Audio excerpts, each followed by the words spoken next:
Hi friends, welcome to Salem Padma சமையல். இன்றைக்கி நம்ம என்ன பார்க்க போகிறோன்னா வெஜிடபிள் ஸ்டூ. இது பார்த்திங்கன்னா ஆப்பம், இடியாப்பம் இதுக்கெலாம் சைடிஷாக வச்சு சாப்பிட்லாம். தேங்காய் பால் ஊற்றுறதுனால வயிற்றுக்கும் ரொம்ப நல்லது. வாங்க எப்படின்னு போய் பார்க்கலாம். அதுக்கு முன்னாடி நம்ம சேனல் இப்போ தான் பார்க்குறீங்கன்னா சப்ஸ்கிரைப் பண்ணிக்கோங்க, பக்கத்தில் இருக்கிற பெல் பட்டனை அழுத்திக்கோங்க. இப்போ அதுக்கு தேவையான பொருள் பார்த்திங்கன்னா தேங்காய் பால். இது 2ஆம் பால். ஃபஸ்ட்டு பாலும் நமக்கு தேவை, நான் வச்சுருக்க தனியாக. பார்த்திங்கன்னா கேரட் ஒன்று, ஒரு உருளைக்கிழங்கு கொஞ்சோண்டு, ஒரு கைப்பிடி அளவுக்கு பச்சை பட்டாணி, பீன்ஸு ஒரு 5-6, கொஞ்சோண்டு காலிஃப்ளவர், ஒரு பெரிய வெங்காயம், 2 பச்சை மிளகாய், ஒரு சின்ன துண்டு இஞ்சி, கொஞ்சோண்டு கருவேப்பிலை. இது பார்த்திங்கன்னா தாளிக்கிறதுக்கு 2 பட்டை, 2 ஏலக்காய், ஒரு 4 லவங்கம். இப்போ பாருங்க, நான் ஒரு கடாய் வச்சுருக்கேன். 2 டீஸ்பூன் அளவுக்கு தேங்காய் எண்ணெய் ஊற்றிக்கலாம். இப்போ அந்த பட்டை, லவங்கம், ஏலக்காய் தாளிச்சுக்கலாம். இப்போ பச்சை மிளகாய், இஞ்சி,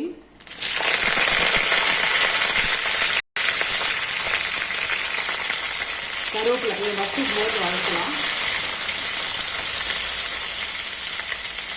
வெங்காயம் போடுறேன்.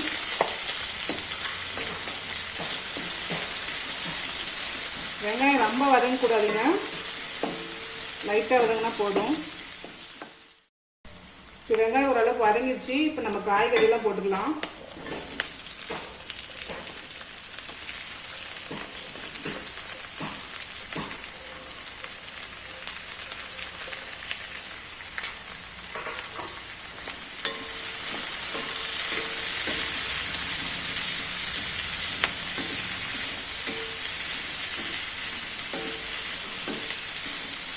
இது 2 நிமிஷம் வதங்கட்டும்.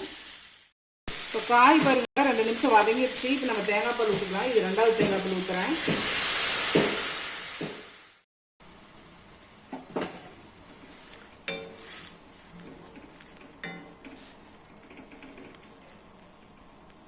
இது வேக வைக்கணும். இப்போ மூடி காய் வேக வச்சுக்கலாம். இப்போ காய் பாருங்க ஓரளவுக்கு வெந்துருச்சு. இப்போ நம்ம உப்பு போட்டுக்கலாம். நான் 1 டீஸ்பூன் அளவுக்கு போடுறேன். இப்பயே போட்டால் தான் காயில் உப்பு ஏறும்.